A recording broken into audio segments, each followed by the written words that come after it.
ভিন্ন এক বাস্তবতা আর নানামুখী চ্যালেঞ্জের সামনে দাঁড়িয়ে প্রতিষ্ঠার ৪৭তম বার্ষিকী পালন করছে দেশের অন্যতম প্রধান রাজনৈতিক দল বিএনপি। গণতন্ত্র পুনঃপ্রতিষ্ঠা, জনগণের আস্থা ধরে রেখে অবাধ নিরপেক্ষ জাতীয় নির্বাচন আদায়ের দিকেই এখন দৃষ্টি দলটির। সেই সাথে সব ক্ষেত্রে জবাবদিহিতা নিশ্চিত করার মাধ্যমে বদলে ফেলতে চাইছে পুরনো ধারার রাজনীতিও। বিশ্লেষকরা বলছেন, রাজনৈতিক, অর্থনৈতিক, ভূ রাজনীতির নানা সমীকরণ মাথায় রেখে সম্ভাব্য ক্ষমতাসীন বিএনপিকে অনেক সাবধানে পা ফেলতে হবে। সেই সাথে গণঅভ্যুত্থানের আকাঙ্ক্ষা পূরণে গতানুগতিক রাজনীতিতে আনতে হবে বড় পরিবর্তন। মইনুল হাসানের বিশেষ রিপোর্ট।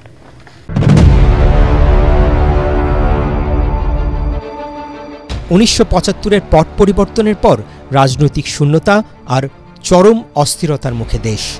এমন পরিস্থিতিতে আবারও আলোচনায় আসেন স্বাধীনতার ঘোষক sector commander major Ziaur Rahman বীর উত্তম। বাংলাদেশি জাতীয়তাবাদ আর বহুদলীয় গণতন্ত্রের বার্তা নিয়ে ১৯৭৮ সালের ১ সেপ্টেম্বর গোড়াপত্তন করেন বাংলাদেশ জাতীয়তাবাদী দল বিএনপি। ১৯ দফা কর্মসূচির চমক, সাংগঠনিক দক্ষতা, মানুষের মাঝে মিশে যাওয়ার ম্যাজিক, খুব অল্প সময়েই জিয়াউর রহমান এবং তার গড়া দল বিএনপি তুমুল জনপ্রিয় হয়ে ওঠে। ১৯৮১ সালে জিয়াউর রহমানকে হত্যার পর দলের হাল ধরেন তার স্ত্রী বেগম খালেদা জিয়া। স্বৈরাচার এরশাদ বিরোধী আন্দোলনে ৯ বছর আপসহীন নেতৃত্ব দিয়ে বেগম জিয়া হয়ে ওঠেন জনগণের আস্থার প্রতীক। শেখ হাসিনা বিরোধী আন্দোলনে গেল ১.৫ দশক বিএনপি ও জিয়া পরিবারকে যেতে হয়েছে ভয়াবহ দুঃসময়ের মধ্য দিয়ে।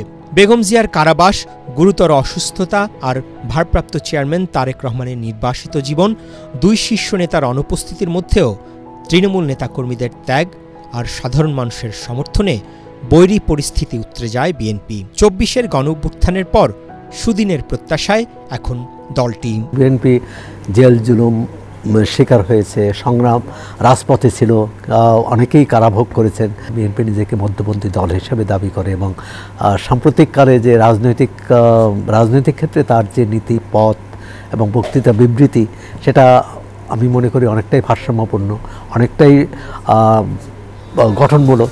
বিশ্লেষকরা বলছেন, গণঅভ্যুত্থান পরবর্তী দেশের নানা অস্থিরতা, জাতীয় নির্বাচন নিয়ে অনিশ্চয়তার বিপরীতে ফ্যাসিবাদের পতনের পর মানুষের মনে নতুন বাংলাদেশের যে প্রত্যাশা তৈরি হয়েছে, বিএনপি তা কতটা পূরণ করতে পারে তার উপরই নির্ভর করছে দলটির ভবিষ্যৎ।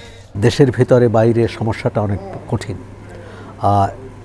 অর্থনৈতিক সমস্যা, রাজনৈতিক সমস্যা, ভূ রাজনৈতিক সমস্যা, এই সমস্যাগুলো কীভাবে কাটাবে সব কিছু নির্ভর করে বিএনপিকে কিন্তু আরও কঠিন প্রস্তুতি নিতে হবে, যে সুশাসনের জন্যে, গণতন্ত্রের জন্যে এবং সমতার জন্যে। জাতীয়তাবাদী দলের রাজনৈতিক ইতিহাস হচ্ছে সংস্কারের ইতিহাস এবং রাজনৈতিক প্রতিশ্রুতি পূরণের ইতিহাস। আমাদের দলের ইতিহাস হচ্ছে জনগণের আস্থা অর্জন করে উন্নয়ন এবং সমৃদ্ধির ইতিহাস। দলের নীতি নির্ধারকরা এও জানান, বিএনপি আগামী দিনের বাংলাদেশকে কেমন দেখতে চায় তারই ইঙ্গিত দেয়া হয়েছে দলের ৩১ দফা রাষ্ট্র সংস্কার প্রস্তাবনায়। আর তারুণ্যের যে রাজনৈতিক ভাবনা এবং তাদের যে অংশগ্রহণ, এই দুইটাকেই আমরা ধারণ করব, নিশ্চিত করব। এই হচ্ছে আমাদের আগামী দিনের চ্যালেঞ্জ। তা আশা করি জনগণের সাথে আমাদের একটা ঐক্য হবে।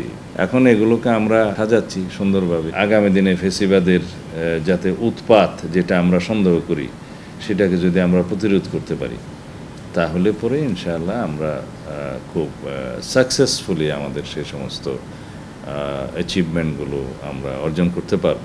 নেতারা জানান, তারেক রহমানের পরিণত দূরদর্শী নেতৃত্ব আর বেগম খালেদা জিয়ার দিক নির্দেশনায় যে কোনো চ্যালেঞ্জ মোকাবেলায় প্রস্তুত বিএনপি। মইনুল হাসান, এটিএন বাংলা।